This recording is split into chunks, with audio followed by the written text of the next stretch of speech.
East West Industries was formed by Mary and Dom Spinosa, our parents, back in 1968. We started in a small office in Belmore, New York.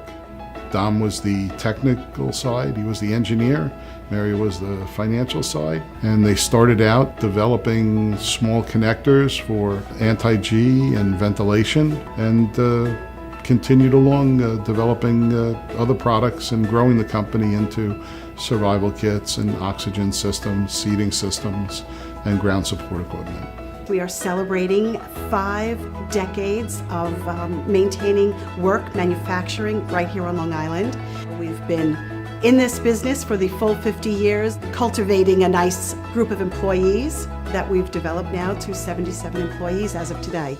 What happened is that East West really got to a point where we had so many contracts on the board that we were bursting at the seams and really needed, looking at where our expansion was, that we needed to go to another facility. We started looking around the island at the different areas to find a facility right-sized for us and with our growth. We were certainly courted by many organizations, but what we really found was that we had a very core group of employees that worked here, a very integral part of what made our product so important to the customer.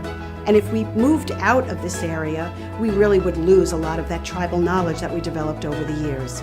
We looked at Long Island as being an aerospace concentration. Our workforce is number 1 and our team members are number 2. Of course, the town of Islip has really worked closely on tax abatement for real estate taxes, but also with a growing business, moving to a new facility, almost doubling the size that we were previously in, we needed to purchase more equipment, office furniture, things to really help us complement the growth. The sales tax incentive for the abatement was really something that we needed, and it really saved East West a lot of money. The town of Islip has put together a good plan in terms of how to develop the town and how to move it along. The passion that we had for staying here on Long Island, they were able to meet that passion with some of the incentives that they were providing us. Not only were they a fabulous organization to work with, the entire team there, but we all needed to share in the same, what everybody's goals and objectives were, and they certainly were able to meet that. East West plans to be here for many years, and we look forward to celebrating many more anniversaries here in the town of Islip.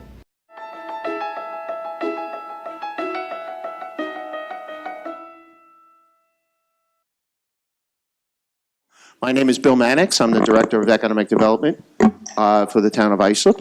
And my job here is to introduce our moderator and host, the CEO of the town of Islip, Angie Carpenter. Many of you may not know that Angie spent most of her adult life before her political career started as a small business owner running a family business in West Islip. Which she has now, like many family businesses. One who's a panelist today has transferred that business to the second generation, I guess. It's a second generation running the business. So she very familiar with all of the issues that you as business people face on a day-to-day basis. After, well, probably even during her tenure as a business owner, she decided to run for public office and became a county legislator, was the presiding officer of the county legislature for a number of years, and then was elected Suffolk County treasurer for how many years? 9 years, and has 4 years ago, almost 3 years ago, she came to the town of Islip as supervisor, was elected. She was originally appointed, was elected later that year, and now serves as supervisor for the second largest town, third largest town. You should never try and give statistics because I always get them wrong. Third largest town in the state of New York. So I would just like to bring up Angie Carpenter, supervisor of the town of Islip. Thank you very much, Bill. Okay, so I can move this in, right? Our techie gurus here. Joining me this morning as the co-moderator is Mitch Pally, right here to my left. Mitch is probably not a stranger to almost everybody in this room. Mitch, in addition to serving as Suffolk County's representative to the MTA, he serves as executive director of Libby, Long Island Business Institute, and they are one of the, if not the largest, group representing the business, the building industry. In fact, last night they had their annual scholarship dinner and new membership welcome reception, and it was very, very impressive. In fact, in the last 10 years, the membership numbers of Libby have never been larger or stronger. And there was really a sense of optimism in the air there last evening. Mitch's real claim to fame is that he chairs our airport advisory board and is always very willing to be there when we need him. He served for many, many years as executive vice president of the Long Island Association. So he truly is entrenched in the business community, the building community, knows what it's all about, and we rely on him heavily. This is a very, very exciting time, I think, not only for us here in the town of Islip, but regionally for businesses. We're seeing a lot of excitement. We're seeing a lot of activity in our building department. There really is a lot happening. I also want to, before I go any further, recognize the elected officials who are part of the team at the town of Islip who have joined us here this morning. Councilman John O'Connor, John Cochran. John, please stand and be recognized, especially that I flubbed your name. Councilman, our newest councilman, Jim O'Connor. And Councilwoman Trish Bergen. I have to say that all three of them are really very tuned in and very, very supportive of the business community and growing our economy here, not just in the town of Islip, but again, across the region. And when we talk about the economy in the region, and I refer to the airport with Mitch's role helping us on our advisory board, but the fact that we have an airport, the town owns an airport, the only commercial airport on Long Island, and we're seeing a steady growth. We're seeing a real recognition of the value of the airport to the economy regionally, and that has been recognized by the state and the county because we've got, and the federal government. We've been really very fortunate to secure some substantial grants. And I want to recognize Shelley LaRose Arkin, who is here with us this morning, who is the commissioner of the airport. Shelley, if you would just give a little wave there. And her team is here with her too this morning. I know the Deputy Commissioner Rob Schneider is here. And another part of our town that really is very integrally involved in building and growth, and that certainly is our planning department, planning and building, the commissioner, Ron Meyer, his deputy, Michelle Basson. They really have overextended themselves, I think, and it's what we want to do, to be there, to be your partner in moving forward in the town. So Ron, you and your staff, we really thank you for all that you're doing. I think yes. And one more shout out, someone too who is out there with the business community who heads up the Foreign Trade Zone, and that's Brad Hemingway. So Bill, I was supposed to remind you, and I wrote it down, that we are really, Bill made a point to say that we really want to recognize the members of the Economic Development Commission who kind of help put this event together each year. So if they would please stand and be recognized, we really appreciate their efforts. Come to meetings faithfully every month.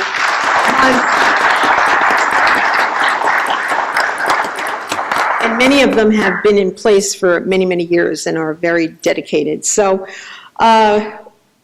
without further ado, let us introduce our speakers this morning, our panelists. First, I'll just go down their names real quick. Bob DeLuca, who is with Lab Crafter lab crafters, metal crafters, and aircrafters. Bob. John King from J. King's Food Service Professionals. Steve Scover from Rockwell Collins, and Joe Spinosa from East West Industries. So let's start with Bob. If you would just, in 30 seconds, give us a brief little snapshot of Bob and Lab Crafters and what you're all about.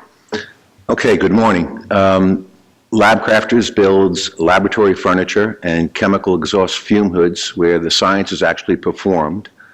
And we build for big pharma, for example, Merck, Pfizer, Novartis. Every prescription drug you've ever taken, those are our customers.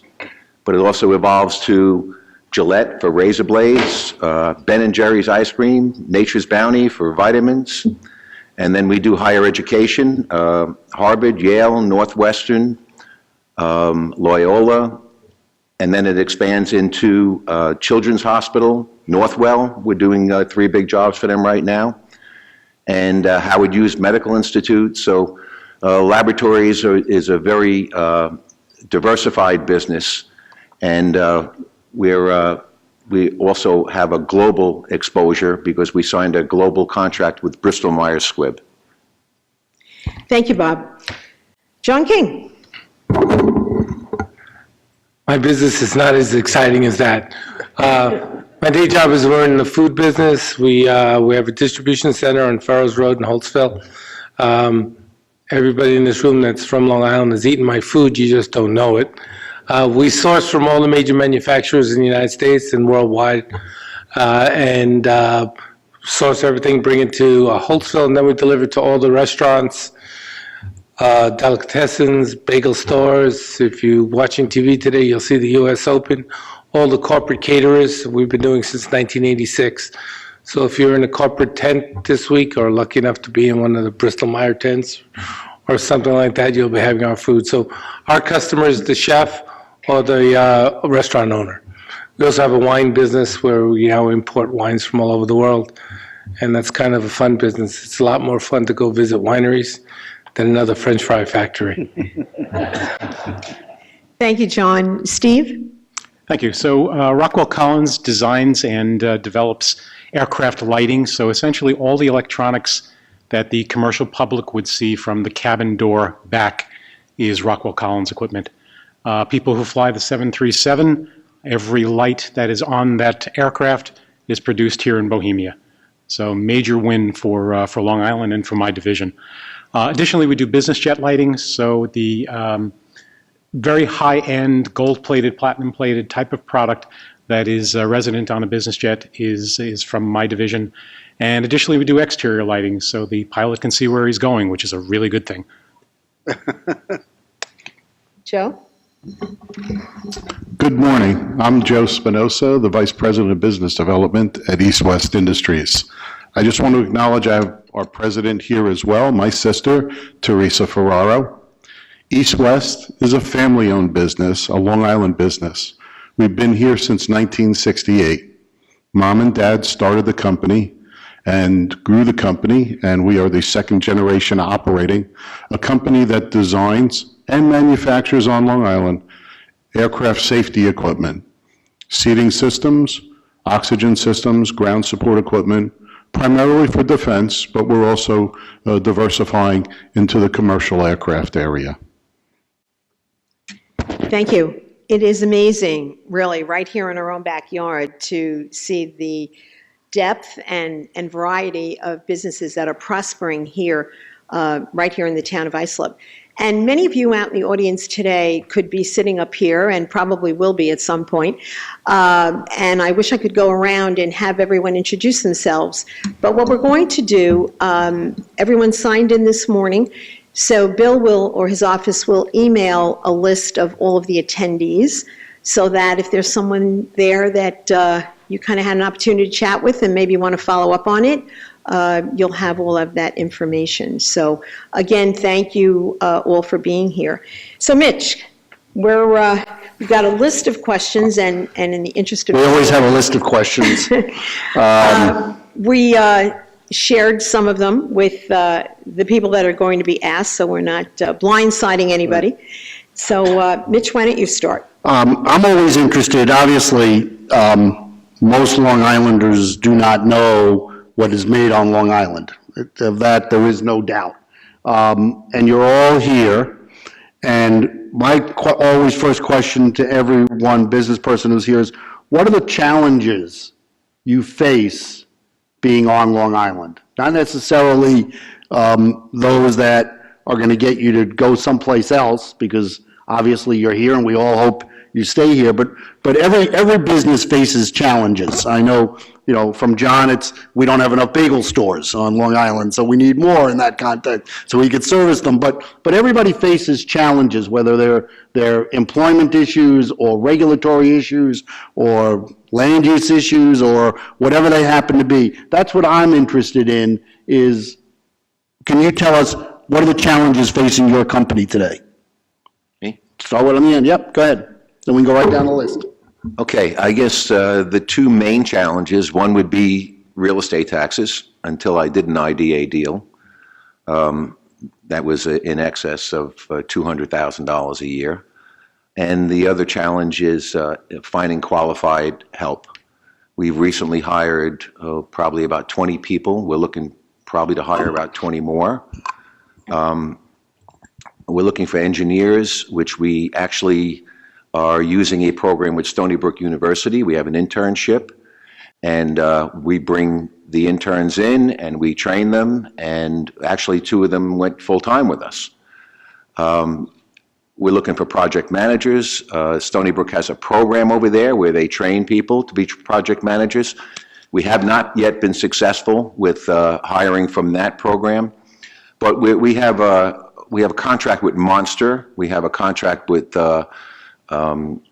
what are some of the other agencies for hiring staff? Indeed is another one, and it's the challenge is finding the help, and we need people and we can't find them, so we struggle with having to work a lot of hours and pay a lot of overtime to still accomplish the end result. John? Yeah, well, I guess you mentioned about what's manufactured.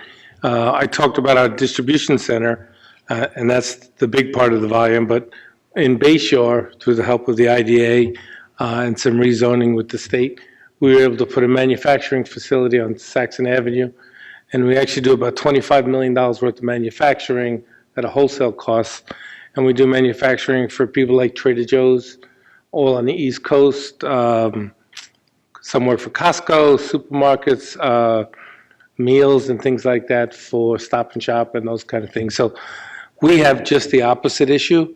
We are not looking for engineers. We are looking for worker bees, typical culinary people. And obviously with the challenges that are going on with people either not being eligible to work in this country and things like that, I think 3 years ago, Mr. Obama was still president, and we had an ISIS audit. No, ICE, yeah. Right? ICE audit. ICE audit. And I will tell you, I thought everything was in order in my place. We were strict. Everybody was on the books. There was no, back of the restaurant where we pay everybody cash. That was 50 years ago, not in the last 25 years. Okay. But anyway, we thought everything was in order. The folks came in, they did an audit. And 10 days later, I remember us getting we had about 400 employees at the time. And 10 days later, I remember getting a letter that says, "Dear Mr. King, there's 55 people who are working for you that must be released." So I'll just give you an idea. This was the week before July 4th. We're very summer orientated on Long Island in the food business. And I had to let 55 people go in 10 days. Or face a $10,000 per person fine. Now, I didn't do anything wrong, but I know that they're not, by the way, the 55 people had 324 years of experience with me. So if you add up, and by the way, most of them owned homes, had families, kids going to college, paying their taxes, doing everything. So they lost all of their money that they gave to the government for 324 years. They weren't eligible to work. When I asked the ICE guy what's going to happen to them, he said, we don't care what happens to them as long as they don't work in America. So now they all have no health insurance. I don't want to make a political statement, but so we have the opposite end of the spectrum. And we're still challenged because a lot of people don't want to work in a food environment, don't want to be chopping and dicing. So I don't know that it's different anywhere else in America, but I think it's a little bit more challenged because it's so expensive to live on Long Island. So all these things you see about homes for the needy, I see stuff going up in Riverhead, I see a lot of other things. I think those are all good things that make it more affordable. What's happening in Patchogue, what's happening in those kind of places where you see affordable housing for younger people, I think is paramount. Steve? Okay, go ahead. Well, I think I can echo my colleagues in terms of technical hiring. We have consistent difficulties trying to find highly technical people, engineers, program managers, particularly software people. That seems to be one of the highest difficulties we have. But I think the same could be said from any technical manager in the United States. We have a technical shortage of talented people almost universally. And we do the same thing. We certainly try to develop talent in college. We do a number of work study programs. We do a number of job study types of things. We do career fairs. And I think the answer is we try to hook them early because particularly if you are on Long Island, it's easier to stay on Long Island. The challenge that we have in recruiting externally from this area is there is a preconceived notion that Long Island is an extension of Brooklyn or Queens, that all it is high rises and et cetera. And if we're successful enough to get the person here and show them the geography and the area, that's about 75% of the battle. The other 25%, as we've said, is the cost structure on Long Island, which certainly is a challenge. But for a number of the highly paid positions, that seems to help offset. But I think the biggest challenge is professionals, particularly within the proximity of New York City. New York City now has actually taken quite a few of the engineering jobs that we thought we could fill. And there are jobs in New York City that is really attractive to the newer generation coming out of school. So those are the few of the challenges. I think that's the biggest one that we do is we will win larger contracts. And the first question we ask ourselves is, okay, how do we staff for it now? And as it was said earlier, overtime, additional hours, additional pay, that goes quite a ways, but at some point that gets to be tiring as well. So the technical challenge is really what is tough doing business here. From East-West perspective, we share pretty much the same as what our colleagues here have discussed: taxes, expenses, power costs, the workforce. But I think to get a little bit more on some of the other areas, it's about perspective. It's about getting the word out, because Long Island is a great place to do business. We have good folks here. Affordable housing is critical to keeping the brain trust that we develop on Long Island. So affordable housing is critical. Making that, doing the work in downtown to keep those folks in is important, both from the technical side as well as from the manufacturing side. And that's the other area that I want to talk about is from the manufacturing side, where we need to get over two hurdles. One hurdle is what our customers think about Long Island. What is from East-West point of view, the government, the primes like Boeing, Northrop, et cetera, they think about Long Island and they think about a product that's very expensive. And we're constantly out there working to make the customer understand it's not expense, it's value. We provide the best value to the customer. The aerospace and defense organizations on Long Island are critical, are national assets, and they provide critical, important products and services that cannot be replaced. So we're constantly reinforcing that idea. The second is working on the workforce, and that is particular to parents, educators, and students. Not only do we want the technical folks to remain, but we want to get the word out that manufacturing is a great career, whether you're doing the work on the line or the support side. It's a good paying career, a long career, in a great clean environment. We're trying to get over the prejudice of some folks that think about manufacturing being in a little dingy operation. You can see from the videos and the work that the town of Islip has done with the IDA that the jobs and the environment here are excellent, long-paying, well-paying jobs. And that's the two words that we need to get out to the workforce and to the customers. I have a question that really could go to everyone and really piggybacks on the fact that each and every one of you went to the issue of workforce and trying to fill positions, whether they be technical or not. So would you, and I know that everyone is pressed for time and everything, but we're at a point now where there's pressure on governments to do things collaboratively. The governor issued an edict that we have shared services, so the county and all of the municipalities across Suffolk County and all of the other counties in the state had to really come together and discuss strategies for sharing services to minimize costs. So from your perspective, being CEOs of very successful companies, would you participate in that kind of collective coming together to address issues that you have in common, even though your businesses are also different? I'll go, Joe. I'll go. I believe shared services, pooling the common requirements that the companies have and bringing them together under some type of buying group, obviously reduces costs and gives those companies leverage to work with the different supply side services, et cetera. And I think that's a great way. I think we've seen some examples of that in how prescriptions, for instance, are supplied, that different organizations have pulled together to try and control costs on prescriptions.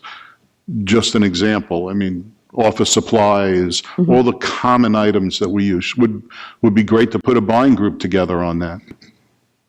Bob? Well, as far as collaboration, I think years ago, we had a program where I think it was the state that participated in paying people for that we would be training within our company. And I think that would be a great program because with the difficulty of finding new talented people, it's easier to train and promote people from within. But when you're running the business, it's not BOCES. I mean, you're there to make a profit. You're not there to be, a teaching facility. But if we had some state aid that would help in those kind of programs, these people would be improving themselves and be able to earn more money going forward. And that would be really productive for us. Steve? Yeah, I think it was said that manufacturing is a great career. And I think a lot of people don't recognize that. I think, to your point, they think of the 40-watt light bulb and I'm stuck in a hole somewhere, and that is not the case. I mean, particularly the products that we produce on Long Island do not fit into that category. And I think having the state promote that is a career, that is a path towards a good paying job, towards longevity, I think that would, there's strength in numbers, right? And I think that promoting that type of scenario would be beneficial to all of us.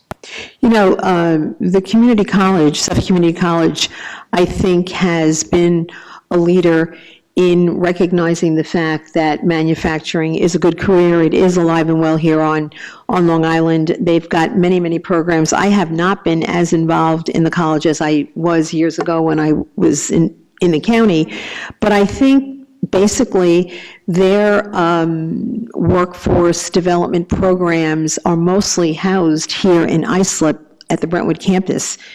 So that might be a good start for us to bring a group of like-minded people together to address some of these issues, involve the college. And I know even on our level at the town, just about a week ago, we had a meeting with BOCES to look at some of the skilled jobs, whether it's plumbing or, carpentry, that we hire people for, that we might get them early. I think Bob said that, but get them early and involved in those careers right here in the town of Islip. John, what do you think? I think anything to keep people here makes sense. When you talk about different careers, I think it kills me being in the food business when I keep hearing everybody goes to Johnson and Wales, and I'm like, we have all these colleges, and actually right around the block it used to be New York Culinary Institute. Yes. But I don't think their focus was really on Long Island. Their focus was in Manhattan.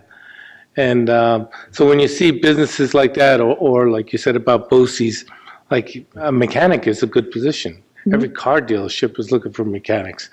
And I do believe that we did lose something. I think BOCES is probably the most underused town to get kids involved, because I didn't go to college. Not everybody is meant to go to college. And not everybody's cut out for everything, but if they find what they like, so whether it's culinary or whether it's mechanical or any tech jobs, I think that would probably be the best use of tax money as far as I see it. When you said culinary on Long Island, Surrey County Community College has a culinary program that is operated in downtown Riverhead. I was on the legislature when the program was first presented. It met with a little bit of resistance, but they went forward with it. And that program, within, I'm going to say about a year, exceeded the projections for enrollment that they had at year 5. And it has been, successful ever since. And you see the commercials on TV, these graduates of that program are at some really incredibly spectacular high-end restaurants. So to your point, local. Mitch? Very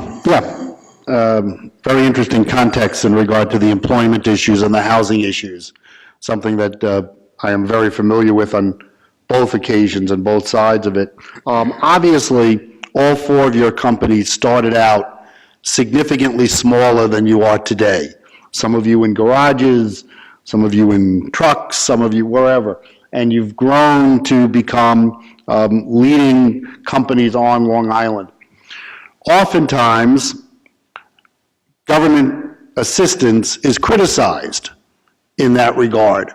In today's age, whether it's IDA benefits or pilots or providing energy subsidies, government gets criticized for doing that for some companies. What was your experience in your growth stages from where you started to where you are today in your ability to use government assistance either on the local or state level to help you get where you are today? All right, well, 1978, I started the company in a barn in Ronkonkoma. My first year in business, I did $100,000. The second year, I did $500,000, and by the 5th year, I did $1 million. And I thought I was doing fantastic.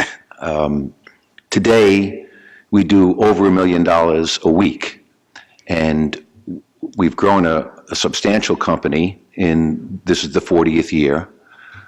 I was like 5 years old when I started the company, I forgot to mention.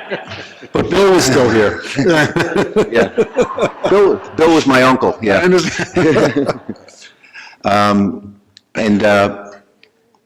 I started with the small operation and then grew it where today we have 100,000 square feet, and we were talking about factories being recognized as dark and dingy places. We have a very, very high-tech facility. We don't use a lot of mechanics on the floor anymore. They're all computer whizzes now. They're all computer operators because everything is computerized. We have machines with robots loading and unloading them. We have operations that run lights out with the alarm on. Nobody in the building were making parts. So it's very sophisticated, very high tech. And in recent years, with the help of the town of Islip, we were able to expand. I invested about $4.5 million in the last 3 years. We did an IDA program, we did a mortgage, we didn't have to pay the mortgage recording tax. Our $210,000 worth of real estate taxes got cut in half. We were able to reinvest that money in the company, hired 20 people, looking to hire 20 more people, and we want to grow the company and support the local employment here. We had to do expansions where we had to get permits and we had to get inspections. All of that was easier once you're involved with the IDA. It was just fantastic. Prior to that, we had issues with compliance and trying to do the right thing all the time, but never seemed to be doing the right thing, you know, as you mentioned before. But today, because of the town of Islip, we're very pleased with the outcome. John, how has it helped, how have local, state and local assistance helped your company grow? Well, again, I'll echo your words about the IDA, and Islip has been absolutely phenomenal. I do have buildings in other areas, and I have not had the same success. And I know you have a big building in Riverhead. in Riverhead, yes, Right. and I would blow my brains out if I'd buy another Do you building. want to say that again, please? Yes. Anybody who knows me knows I say that, so it's not a problem. By the way, it's not a secret in Riverhead either. But one thing I will tell you, even from a political side, like Bill's been there through all the administrations, and I think that's a credit to the town. So, like, you know, you get consistency. You get the same person you're dealing with all the time. But to your point, also my first building, moving out of the back of a deli and renting some space in Bohemia, and then buying a building in Bohemia, went through the SBA, where I signed away my first couple of children and everything else. But you know what? It was what was necessary to incentivize a bank to make the loan. So that was a great starting point. And then if you perform well, then hopefully you can buy your way out of that, and that was able to happen. But every time we went to look for a new building or do something, we either went down to the town planning or we went to Bill Maddox and we say, hey, look, this is what we have in mind. We just don't want to run into like a million obstacles. We're not looking for any favors. We're not looking for anything else. We'll do everything the right way. Just tell us, how long do you think it'll take? How long will this happen? Because I think a lot of times people in the public sector don't realize the cost of money and how valuable it is to get things turned around quickly. And to be able to make a decision. Like, can I afford this or can I not afford this? Well, you can't afford it. You know, I remember when I bought my building, it was my current building. It was, I think, 5 years behind in taxes. It was in receivership. I bought it from a bank. There were chickens running around. There were old cars parked on the property. And I needed a building, and this was the perfect site for distribution. Okay, except I still had my other building. And I remember going down to the town supervisor. I said, look, I want to do this. I will turn the building into a great building. I just need to know if this is going to take 2 years, it could put me out of business. So just tell me if we can get to the fast track or not the fast track. You know, and then we went from there to hiring 400 people and a big, was a $20 million payroll. So all of those things wouldn't happen without being able to get cooperation from the town. And again, nothing illegal. Just tell me if we can get this done in a realistic timetable, because I can't, at that time it was $1 million building that wasn't usable. Well, I couldn't fund the $1 million building and keep my other buildings for 2 or 3 years because it would, you know, I'm in a nickel and dime business. So I think that, so we needed a lot of help, especially in the beginning, and we got it. Joe? Well, we've over our life have dealt with a number of different organizations, but most recently when East West, about 2 years ago, we had gotten to the point where we had landed a number of strategic programs, and the company was undergoing a tremendous amount of expansion. We looked around and said, we need to get out of where we were. We were over in the Equipark complex in 30,000 square feet. We were just busting at the seams. And we started to look around, and, you know, internally you look at yourself and you say, look, what are we looking to do? Because all of a sudden you get on the radar of all the different economic development groups, and you're getting calls from, you know, North Carolina, Florida, Texas, Idaho, Washington. Everybody wanted the business in, and it was a little bit crazy. But we looked back and we said, what do we want to do? We have our employees, our family. We want to stay on Long Island. And Town of Islip stepped up to the plate. Angie, your team with Bill and John and the IDA were just fantastic. To be honest with you, without them, without Bill, our Sherpa, showing us all the different aspects of what we can do and what we can be, get in terms of the state stepping up as a team with the IDA, et cetera, we would not have been able to do what we've done with East West. We're now 2 miles down the road, 56,000 square feet. We've moved from 50 employees last 2 years ago to over 85 employees at this point. And that growth is going to continue with the programs that we've brought on. But again, without the starting point of Town of Islip IDA and the assistance that they've provided, the institutional knowledge about how we can grow the business with assistance from IDA and the state and the county, we would not have been able to do that. And the experience has just been wonderful. Usually, the accolades don't usually follow government organizations, but I can say without a doubt, we have had a wonderful experience with Islip IDA. Steve? So I'm going to keep the accolades going, and Bill, I'll give you some advice. If you don't ask for a raise at the end of today, you're making a big mistake. He told me the same. He told me the same thing. There you go. So I ignored it. I'm trying to be polite. I believe I'm the only publicly held corporation on this panel, so I approach things a little bit differently because I have all forms of corporate governance and layers and layers of attorneys and real estate people and et cetera. And when we looked to a larger facility, there was a lot of concern as to, gee, you're growing in New York or you're growing on Long Island. And I have to say that after all has been said and done, this was the absolute right thing to do. And anyone in the corporation would agree with me. Town of Islip, Bill Mannix, the IDA, they are all the gold standards.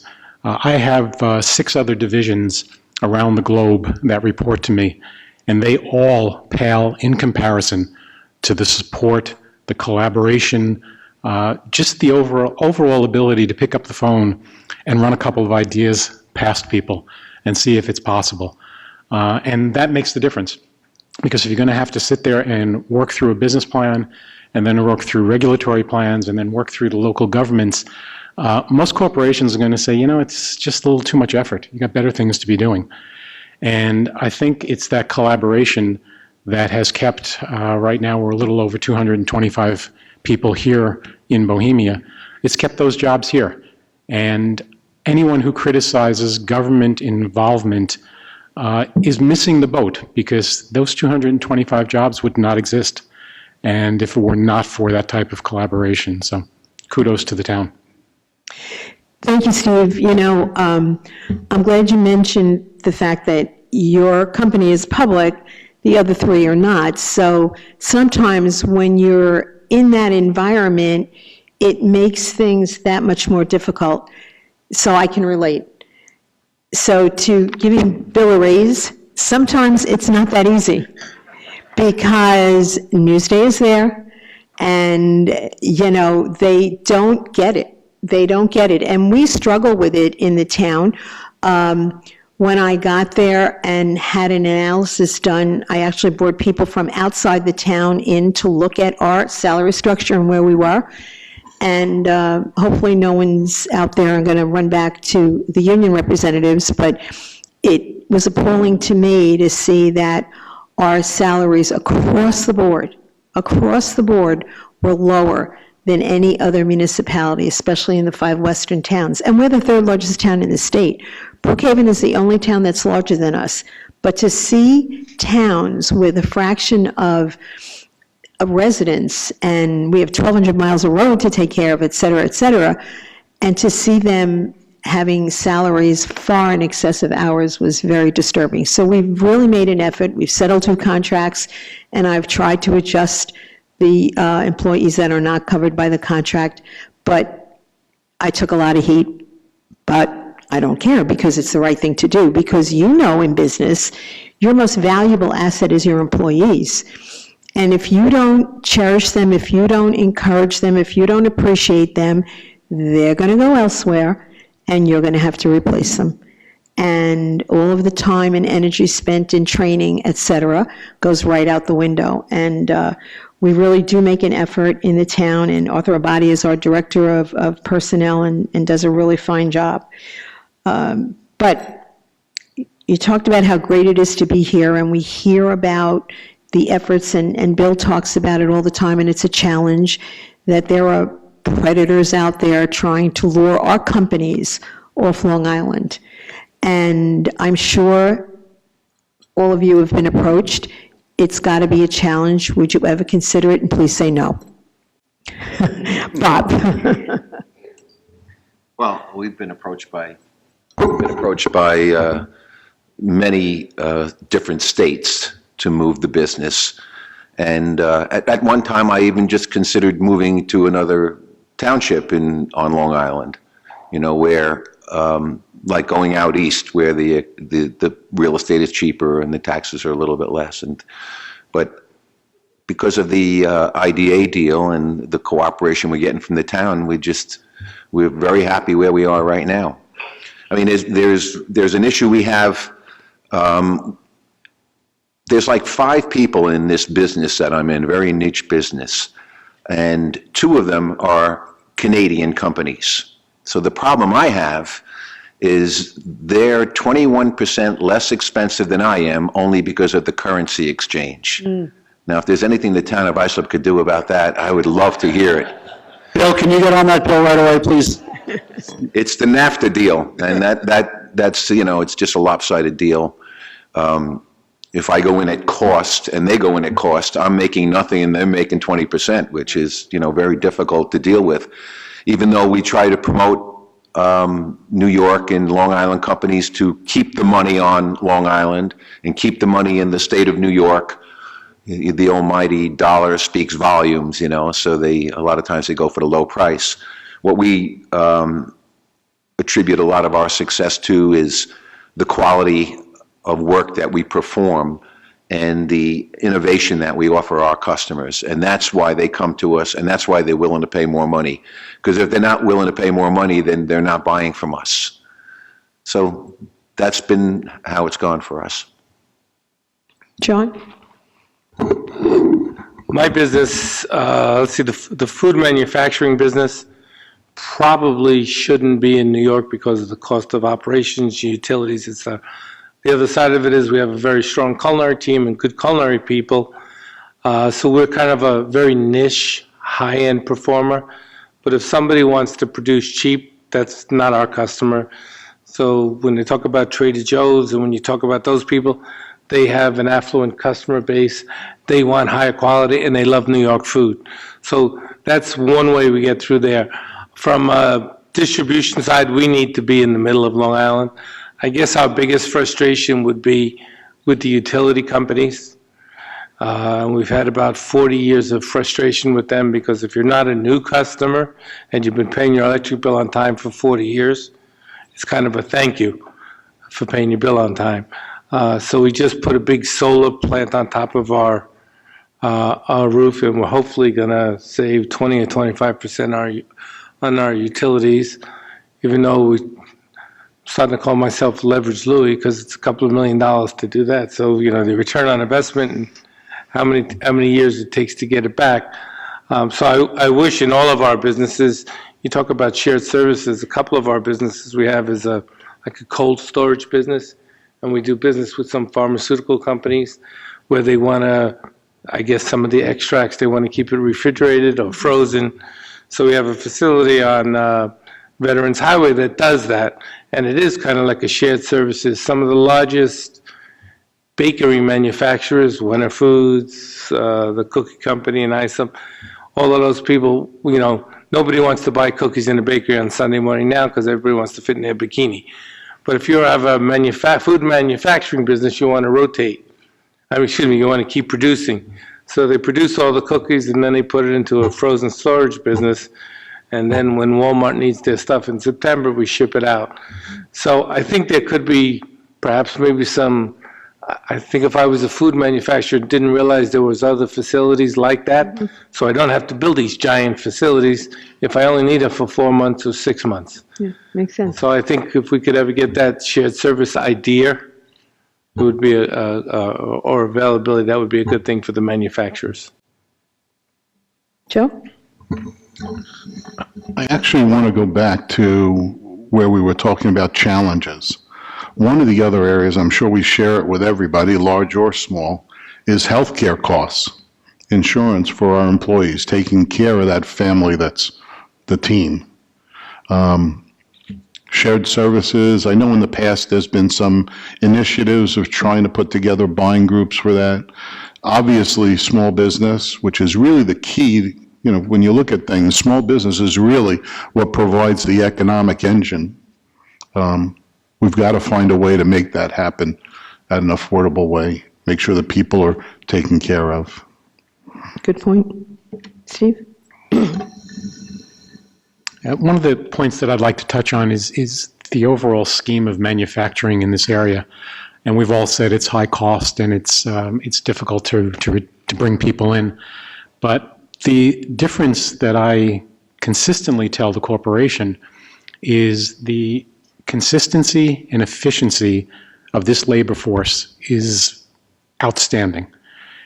We bring in people, they may not be electronic manufacturing people, but I can tell you within 3 months they are.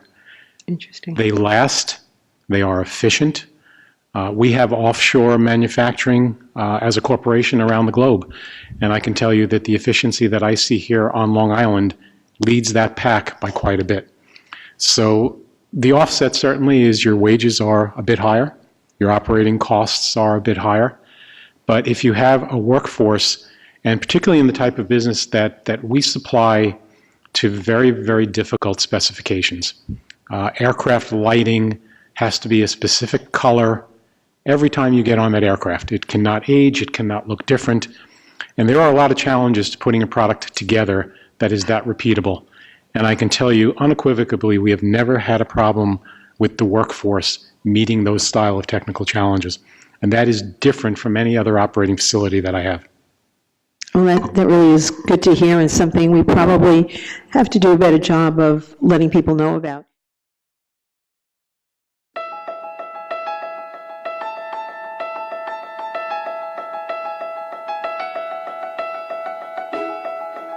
I was born and raised on Long Island, in Bethpage. Started the company in 1978 in a barn in my backyard in Ronkonkoma. Starting out in the barn, it then just kept escalating from rentals of small properties into larger properties until in 1995 I bought my first building, which is on 5th Avenue here. And then in the year 2000 I built another 50,000 square foot building behind it. So we have 100,000 square feet here now. And after 10 years in business, which we were making aircraft parts and cockpit instrumentation, they started moving and downsizing. So I said I better develop a product line or I'm not going to be in business, and we started the laboratory furniture business. We were very successful in starting a high-precision furniture line. I would get emails on a daily basis from Kentucky and North Carolina and South Carolina, everybody trying to get me to move my business there. When I got involved with Bill Mannix, who's with the IDA, introduced me to a lot of programs that were very helpful to us to help us with the growth of the company. The town of Islip has been very helpful to us over the years with permits for expanding the business.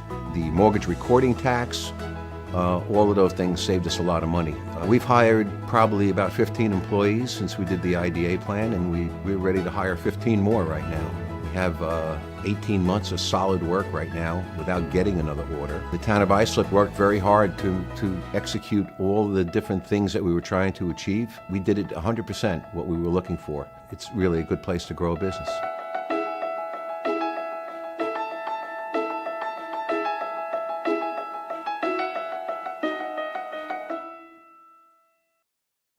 Why don't we throw it out to the group here?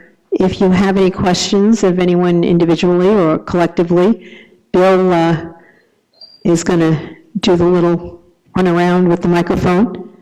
And I have this prop here. Talk about the quality of the workforce on Long Island. This plastic label on this bottle, and every water bottle here, was almost certainly manufactured in Brentwood. That little plastic label that wraps around this water bottle.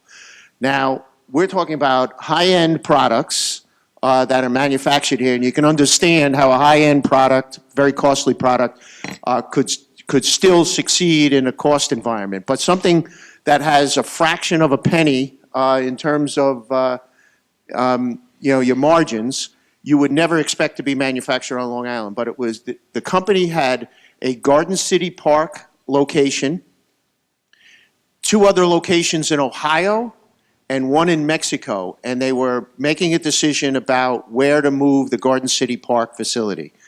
And we were all of the mind in the economic development community that we were going to lose this company to the other low-cost areas until the people in the Garden City Park facility kind of whispered in our ears that, yes, the cost is much, much lower in those other locations, but oddly enough, what they're not showing you on their spreadsheet analysis is the most profitable plant they have of all 4 of them is the Garden City Park plant. And they attributed that to their workforce, the productivity, the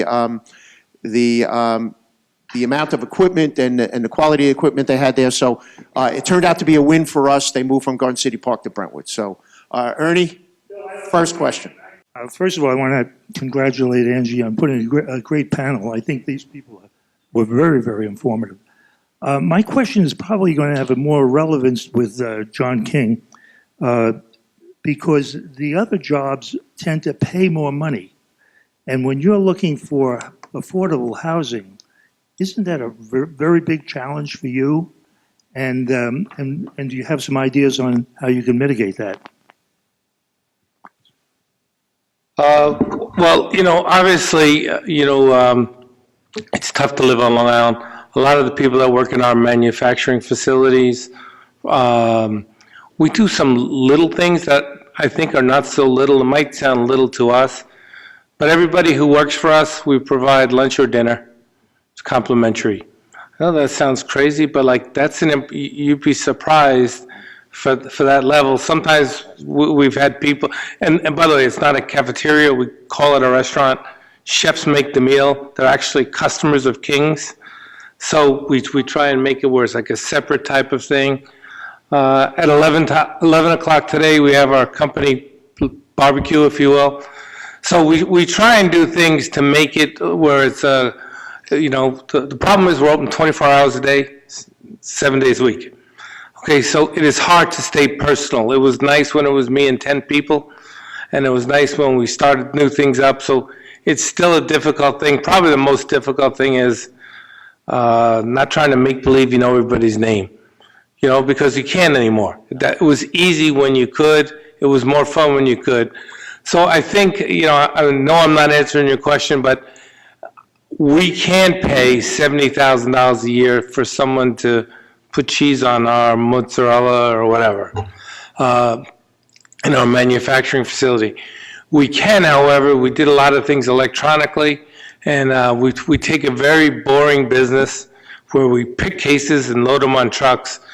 Well, we did things like voice picking, so we can do like 9 different languages, and we can hire anybody, and it'll tell them where to go electronically and confirm what they pick. So what that does is get their productivity up.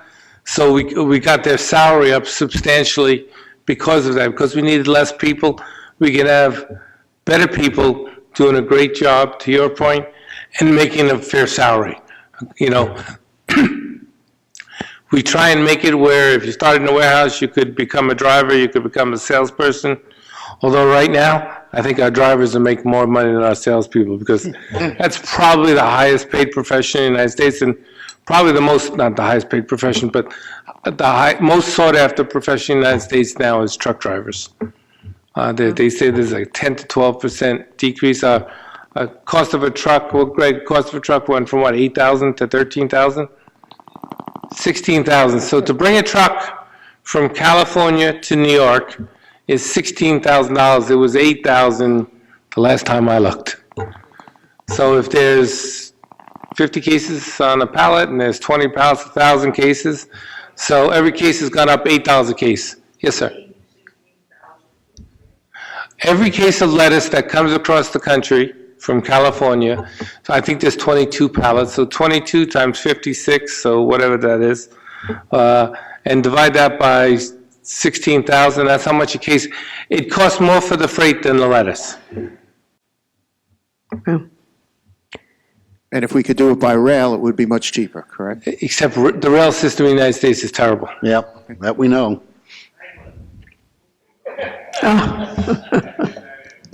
But let me just add one thing to Ernie's question about, and John mentioned the affordable housing issue.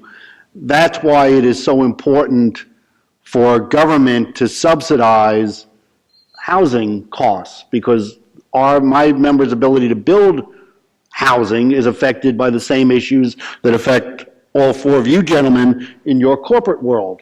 And that makes it a challenge.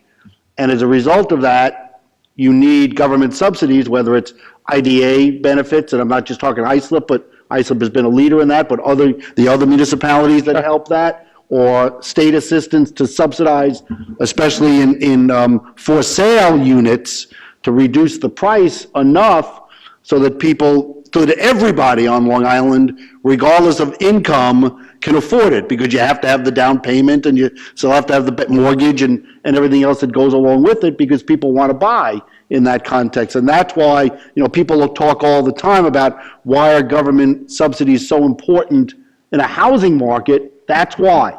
And, our friends from Canada and the new tariffs on lumber, okay, lumber and steel, lumber and steel costs have gone up 50% in the last 3 years. What's a house? Mostly lumber and steel, when you think about it. So it is no different in the housing community than it is in the corporate community. Government has to play a role in helping in that regard.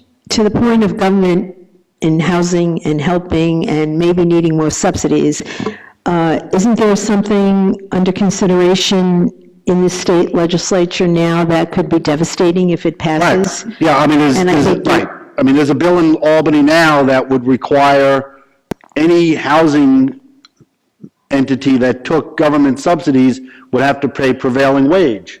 Prevailing wage in the housing market is significantly higher than what you normally pay, even to some union contractors or non-union contractors. Our estimate is that would increase the cost of building affordable housing by 30%.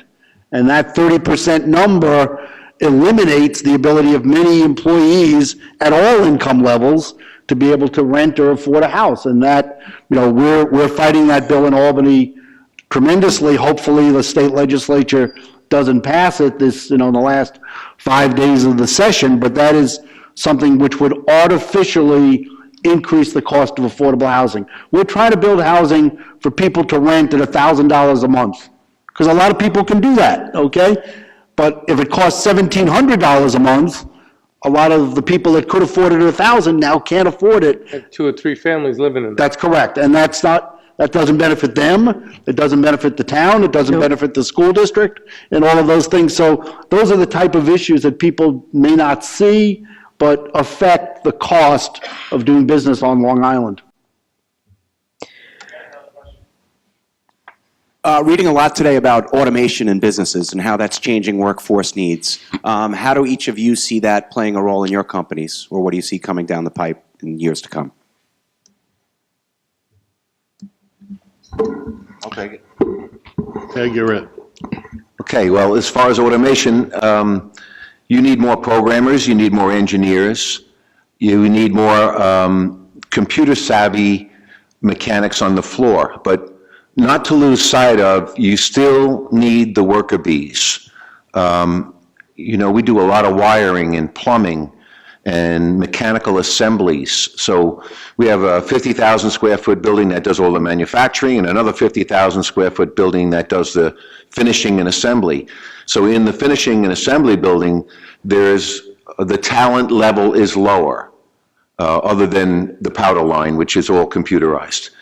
So you do need diversity as far as the talent, and it goes from very talented, computer-savvy programmers and degreed engineers down to people that need just to be able to have mechanical skills and use a screw gun and be able to solder. I'll take that one more step. Automation is critical. We cannot be Luddites. We need to adopt the change. We compete in a global economy, and that means we need to do things as good at or better than the other folks. Back to my point, we need to show the customer that we have value. And the value that we have is being able to do things from as simple as implementing lean manufacturing to automating. At East West, we availed ourselves through guidance, our Sherpa there, guidance to Empire State, where we got grants to automate some of our equipment. We have some large machines, we have some inspection equipment. What that allowed us to do was go world class in what we produce. We didn't eliminate people, it actually created jobs, but more importantly, it made us a higher value. Why? Because we sped the cycle along of development and manufacturing, because we're able to meet customer requirements quicker. That's a value to the customer. Doing things quicker reduce costs. The customer saw that. They see the work that you're doing in that area, and more business flowed out of that. No loss of jobs. In fact, we increased jobs. But we had to adapt to the new economy with the automation. Great. Back to the worker bees, the entry level with the minimum wage increases. And when you're hiring your worker and you're trying him out, you're training him, and you want to get him to the point that you invest a couple more dollars an hour, and he's walking out and he's going down the block for the same amount. I mean, the minimum wage increases that are coming yearly, are you guys starting to feel it as far as the lack of people available? Well, the problem with that is, using the worker bee terminology, those are the lower paid people. When they start making $15 an hour, the people that were making $15 an hour say, I'm much more talented than him. Mm-hmm. I need to make $19 an hour now. So that's the big, negative effect. I'm all for people making more money as long as that they're able to produce and cover their pay and their salary. That's business 101, right?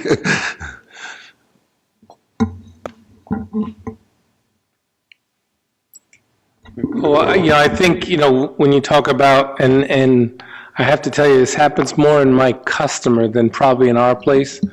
My customer, the restaurants, those kind of people, the bagel stores, they did have an underground economy for many years.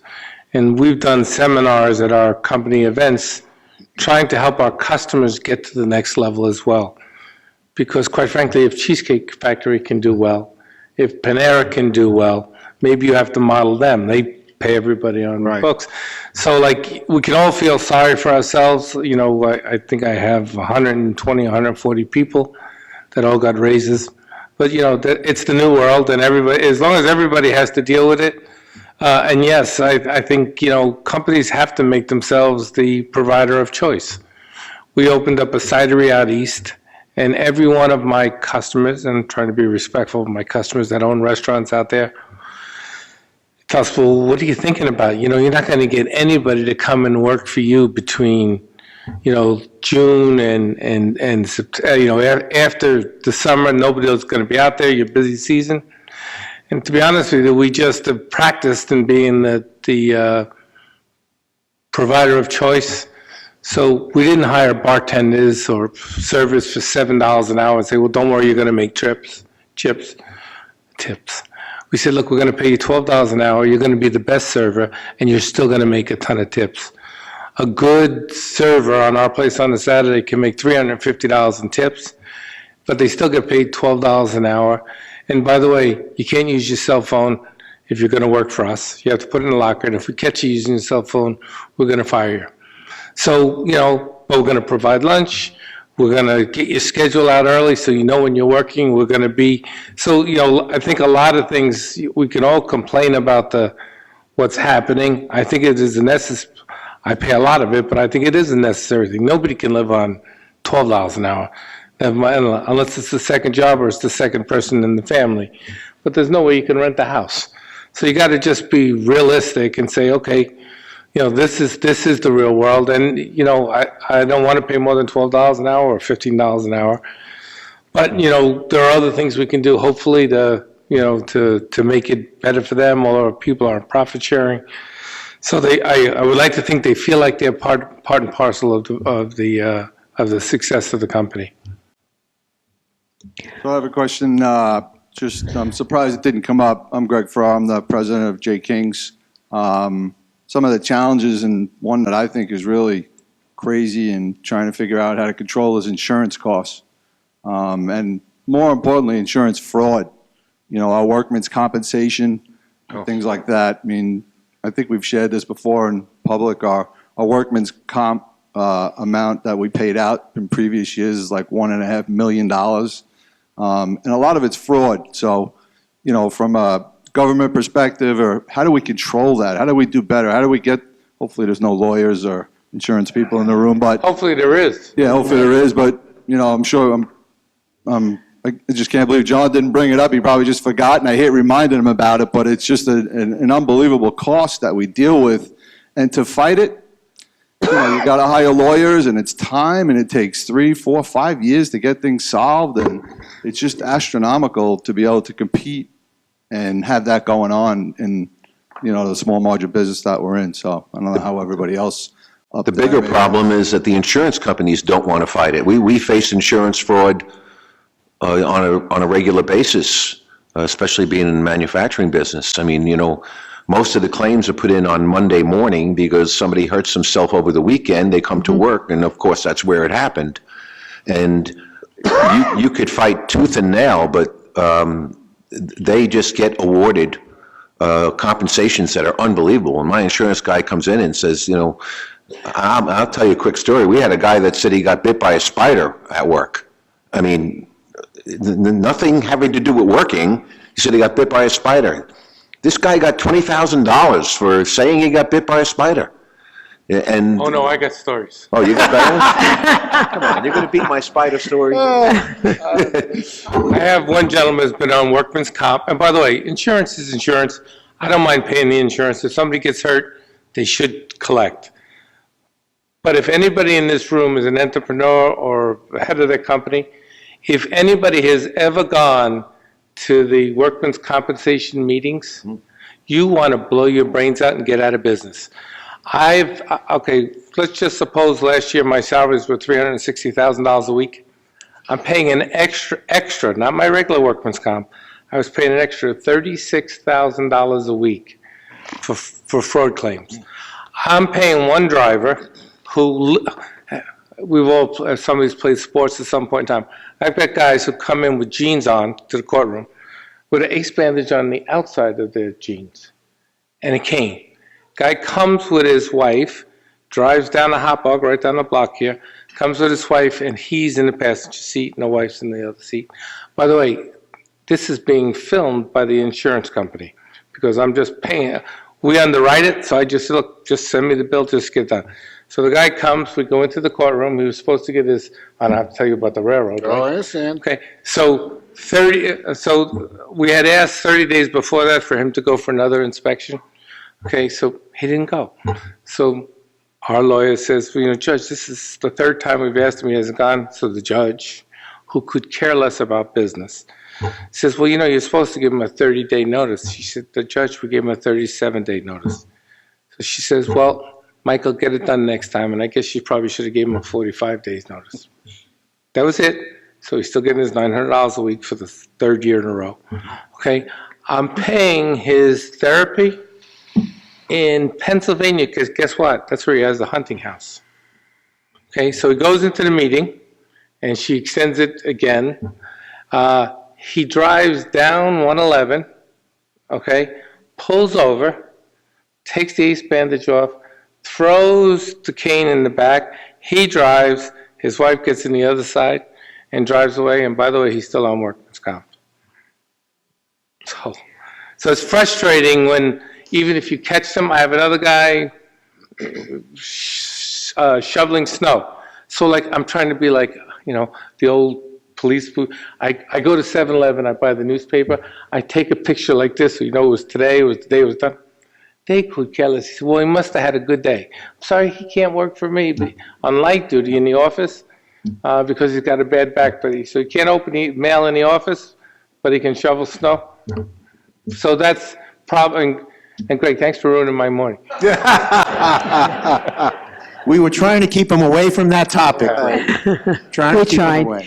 I guess we should wrap up. I actually thought of one other thing, if you don't mind, if I could Not at all. Just ask Steve. Somebody mentioned before, and it might have been Bob, I'm not sure who it was, about keeping the workplace fun, and it could have been John, I'm not sure who it was. But one thing I do recall, you have somewhat of a friendly competition in your production process. What do the workers get out of that, and what does the company get out of that? Yeah, what we have is above work cells, we have what we call a bakery clock.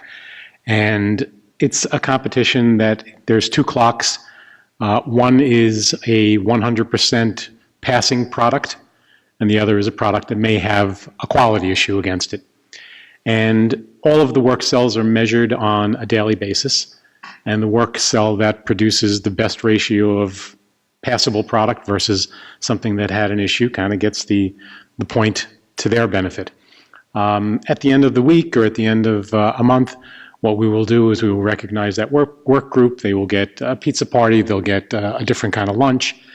And it actually, it creates a little, I'm going to use the word competitive tension, but it's not the appropriate term, but it creates a fun atmosphere.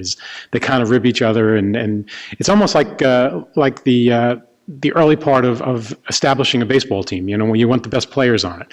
So they're trading players back and forth, and I want this one, and I want that one. And I think what we've done is we've kind of made what could be just, you come in and you produce the same product day after day. We've added a little bit of a challenge and a different spin to it. So we do that on a regular basis. We also recognize employees who go out of their way to do something that's just above and beyond what their job description would be. And that is it's typically a monetary award. In other cases, it can be movie tickets, it can be a lunch out, it can be something along those lines.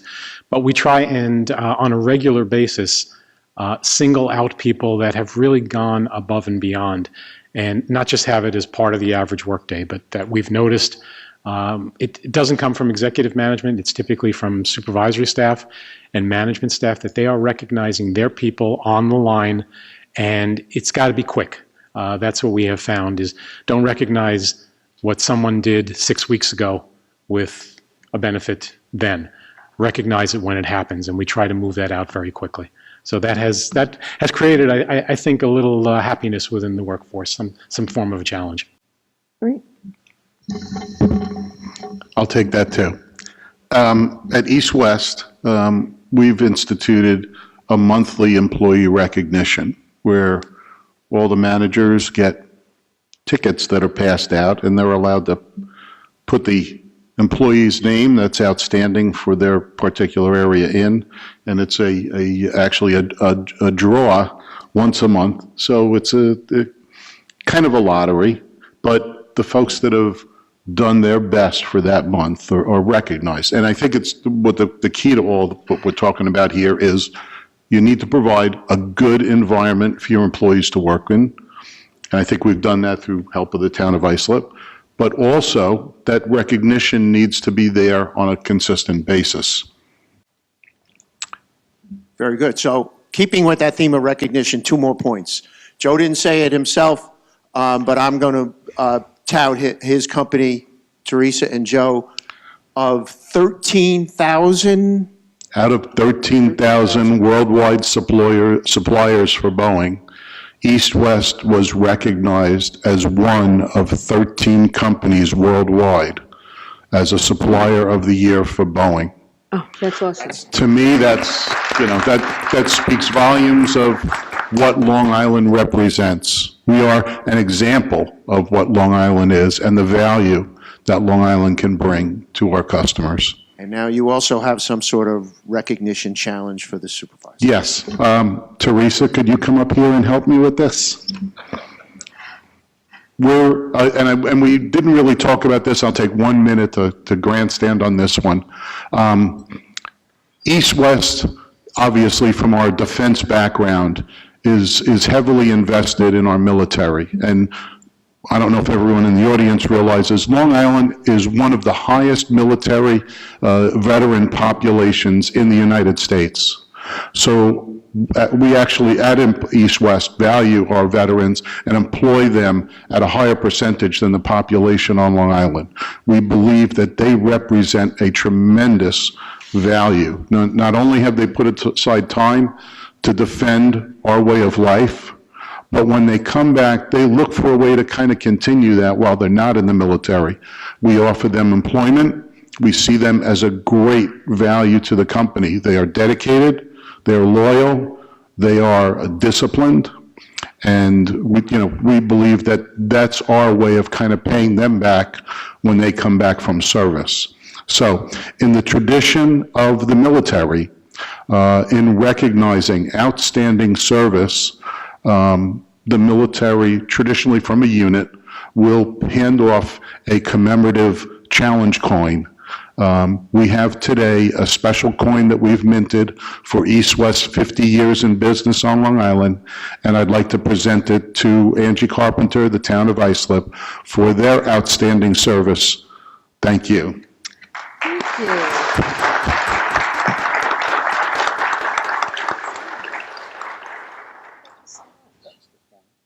50 years of East West, saving aircrew lives, and these are the military programs that we're supporting. Well, thank you so much. Thank you. Thank you. On behalf of the rest of the town board, especially John Cochran, who is a veteran, and in town hall in his office, he has it open to veterans, helping with job searches and everything like that. So I know he's going to be excited to hear about this.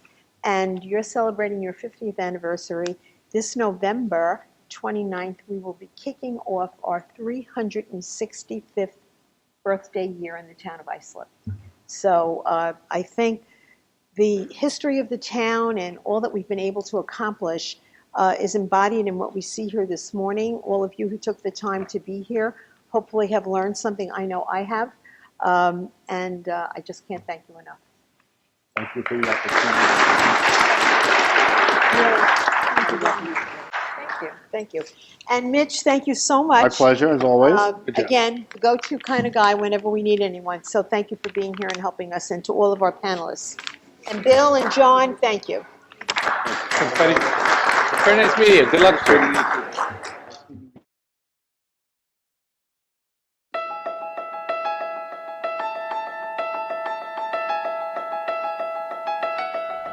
My name is Leonard Rosenbaum, president of CVD Equipment Corporation. We've been here on Long Island for approximately 35 years. The company primarily supplies chemical vapor deposition equipment to industry.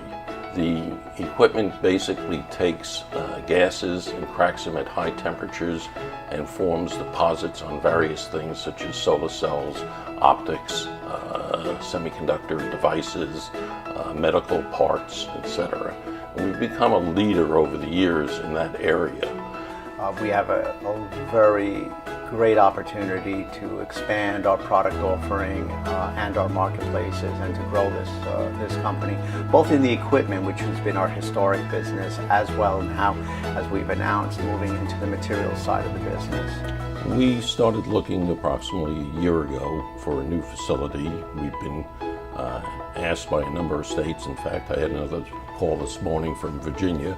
We select Long Island initially because that is where I grew up, and we've slowly expanded with the help of the town of Islip over the years. This is our 4th facility in this area, and the town of Islip has provided us with tax abatements to help us reduce our real estate taxes. They've helped us with some contacts at New York State. They've helped us a lot with the permitting process for getting our facilities running.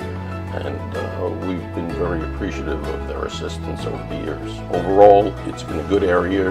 Talent is here. The demographic pool we have here for the labor force also allows us to support our growth. Started off with 1 or 2 employees, and we're now over 200. And we expect over the next 5 years to add probably about an additional 100 people. I live in Islip. It's a great location. My wife loves it here. It's very close to the city. We can get on the railroad and go into New York very easily. We can go to the beaches, Long Island, and it's a pleasure for this area.